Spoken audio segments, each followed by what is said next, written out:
Welcome. I am Rob van Tulder, Professor of International Business Society Management at the Rotterdam School of Management.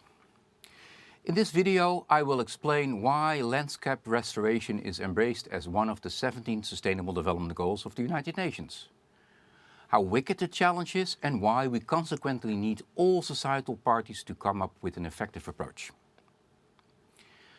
Landscape degradation is one of the key challenges identified by the United Nations for creating a sustainable future for the world by the year 2030. It is truly a wicked challenge, with 12 million hectares of land every year lost due to degradation. Landscape degradation is covered by SDG goal number 15, Life on Land. This goal aims at managing forests sustainably, combating desertification, halting and reversing land degradation and halting biodiversity loss. The problem of landscape degradation is wicked. This is not only because it is big and systemic, but also because all spheres of society are involved in creating the problem. So, all spheres of society also need to be involved in its solution. But landscape degradation can also be considered the canary in the mine. The issue of climate change, as covered by SDG 13, for instance, is relatively abstract. The same applies to issues like income inequality or gender equality. But the consequences of landscape degradation are observable every day, everywhere.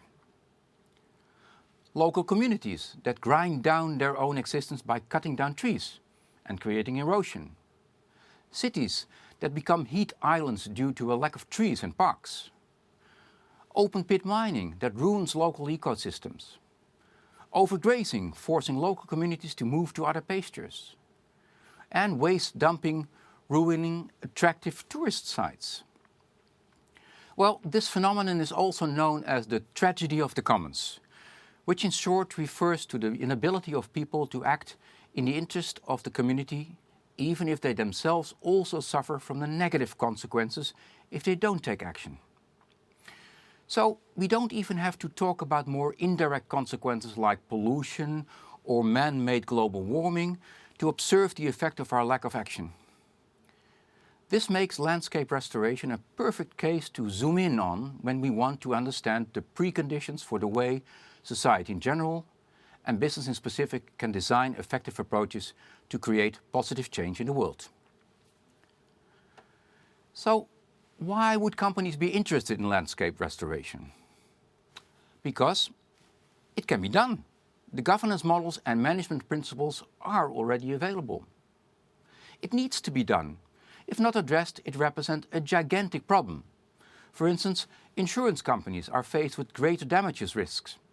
Or agro-food companies are faced with lower productivity, because 52% of agricultural land is affected by soil degradation. Thirdly, it actually represents a management issue that is solvable. There exist sufficiently positive approaches in the world that show the way. And it represents, if managed correctly, a huge investment opportunity. But it's not easy to reap the benefits of this common challenge, certainly not in the short run. Luckily, we know a lot on how to address it. It implies an approach that all sectors of society are involved in. Positive change needs to be established because negative doom scenarios do not work. Tragedy of the commons problems are often associated with choice paralysis and wait-and-see strategies. Third, action requires investment rather than subsidies. And we also know that voluntary action alone is inadequate, and it implies a different approach to doing business, therefore, beyond philanthropy. In this publication, I have elaborated in much more detail how to apply these principles. In order to develop innovative business models for landscape restoration, companies have to take 4 different licenses into account. These licenses are related to the 4 types of return on investment that are central to the Enable formula and that this course helps you to identify, elaborate and implement. The license to exist. A company loses its license if it produces bad products or services. Markets that produce bad products fail. In the longer run, this is bound to limit the return on financial capital of the company. The license to operate. Company loses its license to operate, in particular if it creates so-called negative externalities for the local communities it is active in. Negative externalities such as pollution and, of course, landscape degradation limit the company's return on natural capital, but also it ruins its reputation. Third, a company can also create a license to scale when it creates sufficient social benefits, for instance through the creation of jobs and a better environment.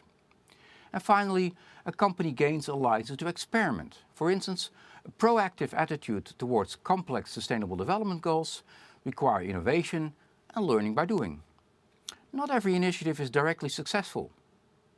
Can you fail, but nevertheless inspire people to move beyond their own self-interest and make the next iteration work? Wrapping up. Zooming in on SDG 15 implies that we take the ecosystems not only as a natural boundaries of all human interaction, but also as the litmus test for the introduction of successful and innovative approaches. The canary in the mine should not die, but rather thrive. This course helps you to define more effective approaches to each of these 4 licenses. They are related.